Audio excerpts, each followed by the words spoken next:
आप उसकी नटखट प्यारे से खेल को अगर ऑब्सिनिटी से जोड़ देते हैं, क्या ये बात सही है? ये बात सही नहीं है।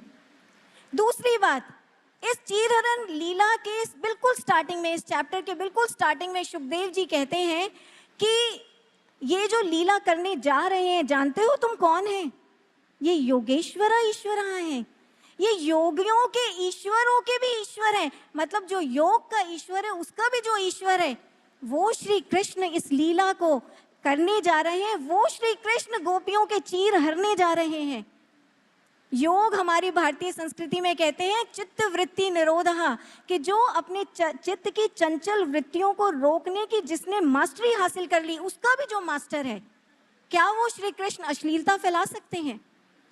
भाइयों बहनों, सच्चाई ये है कि ये लीला अश्लीलता फैलाने के लिए नहीं, अश्लीलता ना फैले इसलिए की गई थी। अब देखें, श्री कृष्ण गोपियों को कहते हैं, ध्यान से सुनिएगा, ये इस समय का बड़ा मुद्दा समाज में चल रहा है। श्री कृष्ण गोपियों को कहते हैं, गोपियों, ये जो तुम इस प्रकार निर्वस्त्र होकर खुले में स्नान करती हो, ये बात ठीक नहीं है। ना नग्नः स्नायात्। अब ये बात सुनकर गोपियां तर्क देती हैं। वो कहती हैं कि कन्हैया, यहाँ तो कोई था ही नहीं। और दूसरी बात, क्या हम अपनी स्वतंत्र इच्छा से अपनी दिनचर्या को, अपनी दैनिकचर्या को भी नहीं चला सकती? आप देखिए, आज समाज में भी भाइयों बहनों ऐसी ही रिबेलियस वॉइसेस जगह जगह से उठने लगी हैं। समाज पूछता है, कहता है, it is my life, my body, my choice, my freedom, my personal autonomy. मैं चाहे जो मर्जी पहनूं ना पहनूं, जैसे मर्जी रहूं, जहां मर्जी, जैसे मर्जी आचार व्यवहार करूं। Who are you to stop me? Who are you to control me? Stop moral policing. समाज ऐसा कहता है। तो ऐसे लोगों को और गोपियों को भगवान श्री कृष्ण ने इस चीरहरण की लीला के माध्यम से देखिए क्या काउंटर लॉजिक दिया। श्री कृष्ण गोपियों को कहते हैं, तुम कहती हो यहाँ कोई नहीं था, क्यों? यहाँ पर सूक्ष्म देवता थे, वन देवता थे, यहाँ पर जल देवता थे, यमुना देवी थी, और तुमने इन देवताओं की सूक्ष्म दृष्टि को अभद्र अश्लील दृश्य दिया। ध्यान से सुनिए, यूयम विवस्त्रा, इस प्रकार निर्वस्त्र होकर तुमने इन देवताओं की सूक्ष्म दृष्टि को अभद्र अश्लील दृश्य दिया। देवहेलनम, ये तुम्हारा उनके प्रति अपराध है, इसलिए इनसे क्षमा मांगो। अब देखिए, यहाँ पर टू फोल्ड जवाब श्री कृष्ण दे रहे हैं।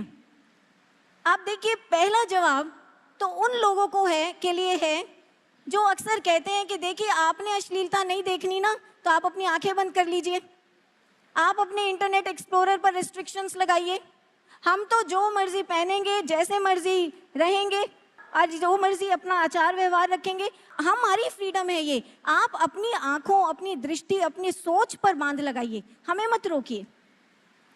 तो ऐसे जो सो कॉल्ड लिबरल्स हैं ना, उनको श्री कृष्ण कह रहे हैं कि नहीं, देखो, जब आप किसी के साथ एक स्थान शेयर करते हैं, एक स्थान को शेयर करते हैं, तो वहां आपकी स्वतंत्र इच्छा नहीं चल सकती, नहीं चल सकती।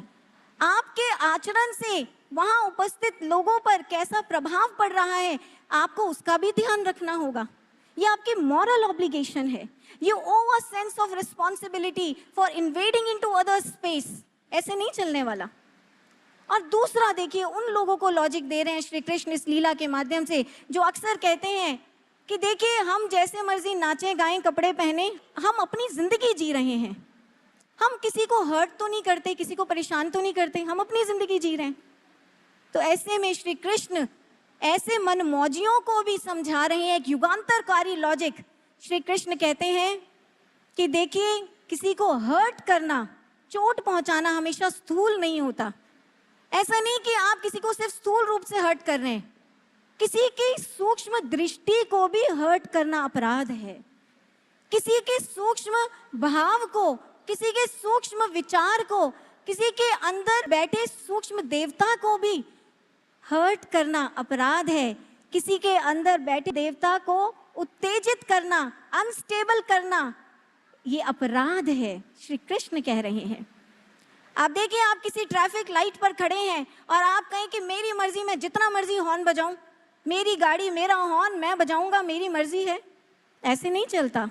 Excessive Hawking is a punishable offence. आपको पेनल्टी देनी पड़ेगी। क्यों? क्या कारण है? सिर्फ नॉइस पोल्यूशन जैसा एक स्थूल कारण नहीं है कि बस नॉइस पोल्यूशन है। ट्रैफिक एक्ट्स एंड रेगुलेशन के जितने नियम हैं वो बताते हैं कि excessive honking leads to mental stress and anxiety and road rage aggression. आप हॉर्न बजा बजाकर आसपास वाले लोगों की मानसिक शांति को भंग कर देते हैं आप, और उनकी मानसिकता को इस कदर भड़का देते हैं कि वो रोड रेज करने पर उतारू हो जाते हैं। इसलिए आपका ऐसा करना अपराध है।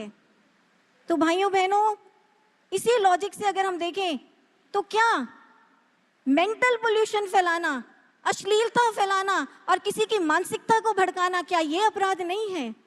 ये भी तो अपराध होना चाहिए। ये भी अपराध है। हमारे ग्रंथ कहते हैं कि भोजन सिर्फ मुख से नहीं किया जाता, हमारी हर इंद्री भोजन करती है। हमारी आंखें, कान, नाक, हर इंद्री भोजन करती है।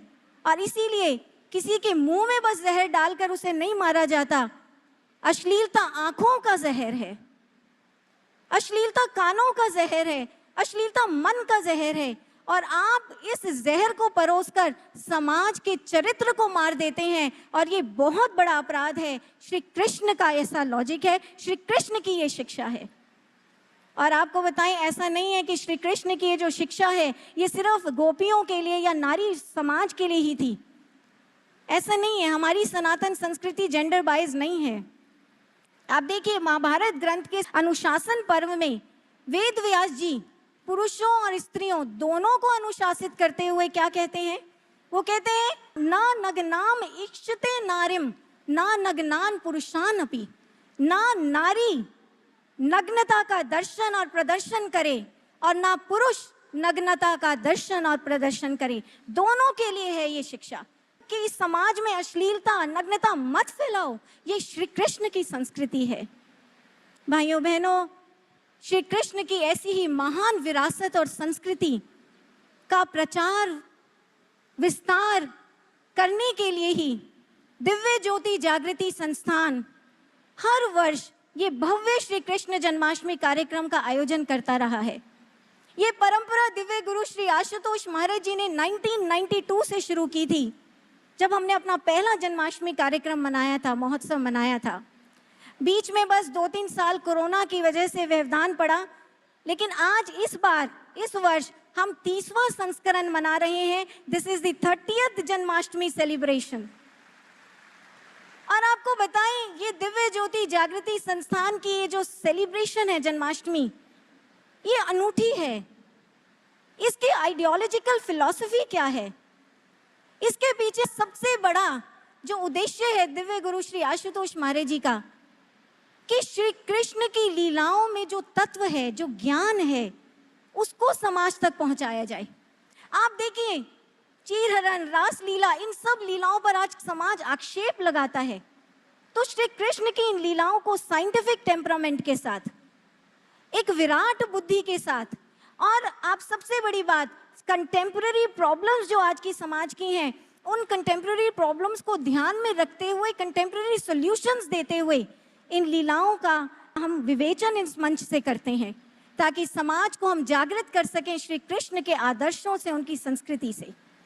दूसरी आइडियोलॉजिकल फिलॉसफी इस कार्यक्रम के पीछे ये है, ये बात हम हर मंच से कहते हैं।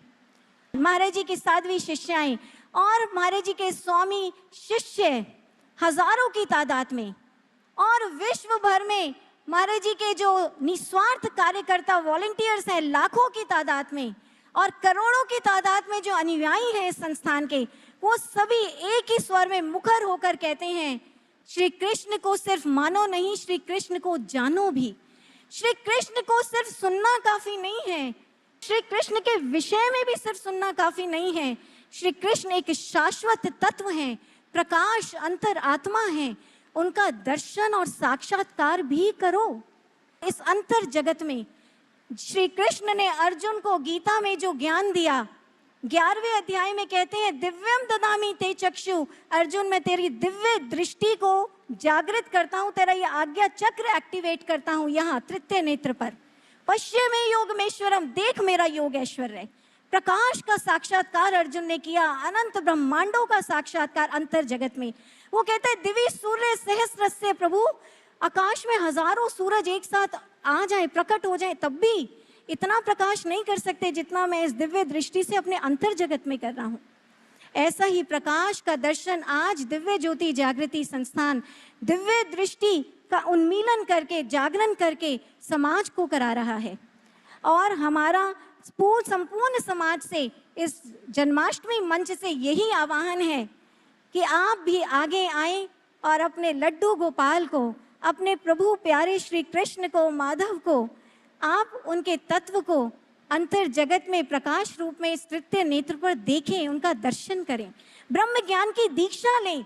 और दीक्षा लेने के बाद भाइयों बहनों, एवरी मॉर्निंग अपने काम पर निकलने से पहले थोड़ी देर ध्यान करें, इस जागृत चक्षु से इस प्रकाश पर ध्यान लगाएं आप, और तब देखेंगे आप कि श्री कृष्ण, श्री राम के विचार, संस्कार, उनके आदर्श कैसे आपके व्यक्तित्व में प्रकट होते हैं।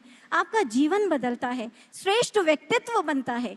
हम चाहे समाज में कितनी भी श्रेष्ठ नीतियां बना लें, कितनी भी श्रेष्ठ पॉलिसीज बना लें, सिस्टम्स बना लें, लेकिन उनकी सफलता इस बात पर निर्भर करती है कि समाज की जो यूनिट्स हैं वो उनको किस तरह लेती हैं, क्या वो उनको इम्प्लीमेंट कर रही हैं। इसलिए दिव्य गुरु श्री आशुतोष महाराज जी हमेशा कहते हैं कि आज समाज को सिर्फ और सिर्फ श्रेष्ठ नीतियां ही नहीं चाहिए, समाज को आज वो श्रेष्ठ व्यक्तित्व, वो मानव भी चाहिए जो इन श्रेष्ठ नीतियों को एग्जीक्यूट करें, उन्हें इम्प्लीमेंट करें और उनका अमलीकरण करें। तभी समाज बदलेगा, तभी समाज का व्यक्तित्व बदलेगा, श्रेष्ठ चिंतन होगा। और यही उद्देश्य है इस जन्माष्टमी प्रोग्राम का, भव्य कार्यक्रम का। तो आइए इसी के साथ हम प्रभु के चरणों में अपना वंदन अर्पित करते हैं। बोलिए जगत गुरु भगवान श्री कृष्ण की, जगत गुरु भगवान श्री कृष्ण की, दिव्य गुरुदेव श्री आशुतोष महाराज जी की, दिव्य गुरु के दिव्य मिशन दिव्य ज्योति जागृति संस्थान की। धन्यवाद। बहुत बहुत धन्यवाद साध्वी जी। तो बोलिए जगत गुरु भगवान श्री कृष्ण की, बोलिए जय श्री कृष्ण, जय श्री कृष्ण, जय जय श्री कृष्ण। हमें ये कहते हुए बहुत हर्ष हो रहा है कि आज दिल्ली की मुख्यमंत्री, the chief minister of Delhi, माननीय रेखा गुप्ता जी हमारे बीच में उपस्थित हैं। हम दिव्य ज्योति जागृति संस्थान की ओर से उनका बहुत बहुत हार्दिक स्वागत करते हैं, हार्दिक अभिनंदन करते हैं। माननीय मुख्यमंत्री रेखा गुप्ता जी। अच्छा भक्तजनों, एक बात बताइए, वो कौन था जब हमारे प्रभु का जन्म हुआ, तो वो कौन था जिसे सबसे पहले हमारे प्रभु के चरण स्पर्श का सौभाग्य प्राप्त हुआ था? कौन था? जी हाँ, हमारी यमुना मैया अपनी लहरों को उछाल उछाल कर प्रभु के चरणों तक पहुंच गई थी। पर याद है ना, इन्हीं यमुना मैया के साथ हमारे प्रभु श्री कृष्ण की एक बहुत ही अद्भुत, एक बहुत ही अनुपम सी लीला भी जुड़ी है। कौन सी? चलिए मैं आपको थोड़ा सा हिंट दे देती हूं, ध्यान से सुनिएगा। जल में जाकर न था उसे और मान का मर्दन किया,